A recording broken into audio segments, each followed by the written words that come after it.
I know that I was told that, sort of the idea of Valve is that everything is planned. Everything is worked out in advance. But that's a big fat lie. Because the initial idea is started, and they bring an actor into the studio and they say, say these words for us. Say this computer-generated voice for us. Okay, I'll do that. Well, then that gives the creators other ideas, and it's a rolling process. You roll from one idea into the next idea. In the beginning, when I came in, I was just supposed to recreate the sound of a computer-generated voice. Just recreate it. And that's what I did. And there was no emotion involved. I just listened to the sound of the computer and I repeated what I heard.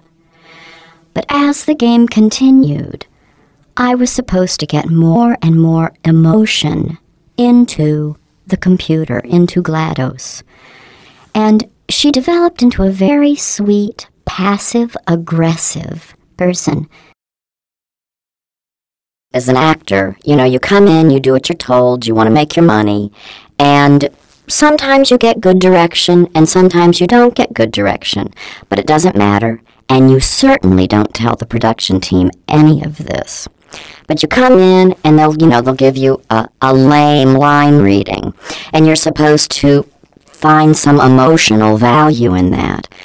But this is not what this team did. They would come in, for example, explosively indignant. That's a wonderful direction for an actor.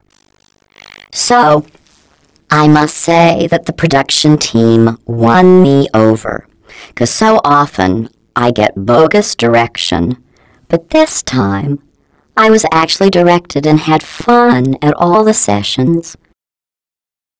Sarcasm. GLaDOS is sarcastic a lot. And that's so much fun.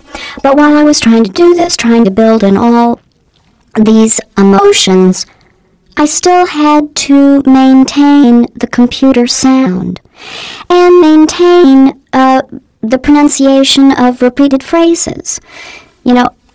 Aperture Science and the Enrichment Center. I went to Portal's, I Googled Portal in game, and I went to the trailer, and I just loved it. I loved hearing my voice. And as I told the production team, I have never played a computer game in my life, but I want to play this one.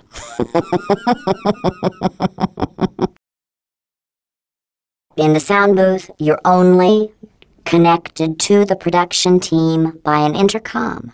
And they can talk about you, and you don't know what they're saying. But you trust that they're being kind. And, they'll push a button, and then they'll say something to me. They'll say, a direction. No, that wasn't right. Do it again. Give us 3 more reads. And a lot of times what happens is they would play the computer-generated sound for me on one line, and then I'm supposed to recreate that 3 times with the director saying, okay, well, more sarcastic or more angry or more irritated. So you stand in the booth hour after hour after hour. They're always very nice. They let you have water in here and maybe a pencil to take a few notes. And of course you want it to be interesting because you want them to hire you again. So when they told me that there was going to be a song at the end, I thought, well, all right, who's going to write the song? And they told me there was going to be a song written by Jonathan Coulton. And I listened to a song that Jonathan had written, and it was very funny, very clever. So I thought at that point, well, this will be okay. But I am an opera singer, so usually I sing,